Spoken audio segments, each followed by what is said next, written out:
Clear to play.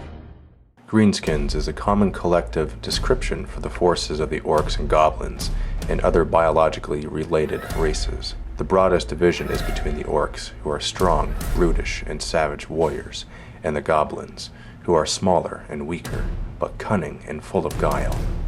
These two related races are divided in countless barbaric tribes who fight each other nearly all the time. They only stop fighting each other to fight another foe instead, like the kingdoms of men or the realms of dwarves. On these rare occasions, they often vanquish and destroy whole armies, plunder and burn villages, ravage the countryside, and sack, raze, or conquer large cities and fortresses. The orcs arrived in the world at some unknown point in prehistory.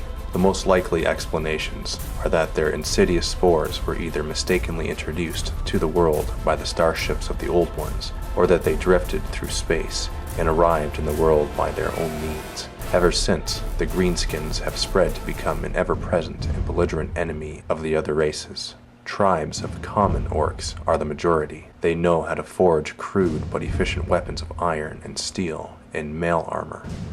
This knowledge was taught to them by the Chaos Dwarfs. Their preferred weapon is a choppa, a large and crude but also very dangerous weapon. Tribes of savage orcs tend to live either in deep forests or in the jungles of the deep south. They look down upon the use of armor and use mostly weapons made of rock, wood, and bone. They firmly believe in their magical tattoos, which indeed protect them somewhat. Other orcs find this quite intriguing. Tribes of black orcs are quite rare in the old world, being much more numerous in the Darklands. Black orcs are larger and stronger and much better fighters than average orcs. Orcs also tend to lack in discipline, but black orcs excel in this chapter, making them very dangerous foes indeed. Ambitious black orcs may become leaders of tribes composed of other orcs by crushing all opposition. Orcs and goblins live in countless barbaric tribes. There are some tribes which include only goblins or only orcs, but the majority include both. In these mixed tribes, the orcs will always dominate the smaller and weaker goblins. Goblin tribes don't have any orcs at all, as any self-respecting orc will quickly become the tribe's boss. Almost all orcs are huge, brutal creatures. On average, they stand taller than a man and are stronger and tougher. They are vicious and brutal, with an abundance of brute force and very little brain power. An orc loves nothing more than a good fight, even against other orcs. Goblins are a lot smaller and weaker than orcs. However, they are quite cunning and smart, and love nothing more than to trick and trade with their slow-witted relatives. On the whole, they are a rather cowardly lot, and prefer to attack with a huge advantage of numbers, and, if possible, from a safe distance. As a result, they are average archers but rather poor fighters. The leadership of the tribe nearly always belongs to the largest and strongest individual, who will impose his rule by any means necessary.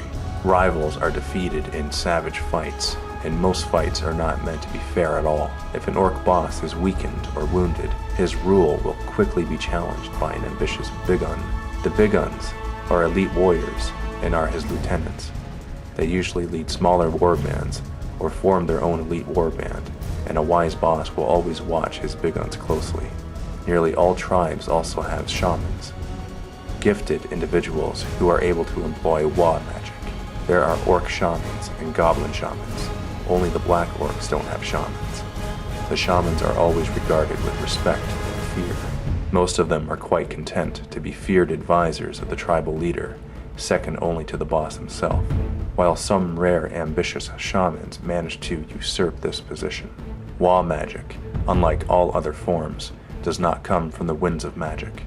Rather, it seems to originate from the greenskins themselves, and then channeled by shamans.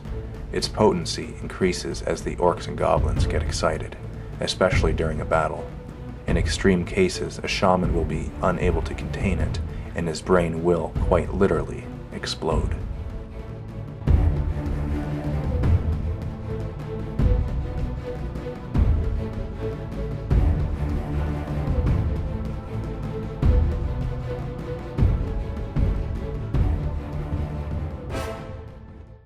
Visit miniwargaming.com to see our videos 1 month early.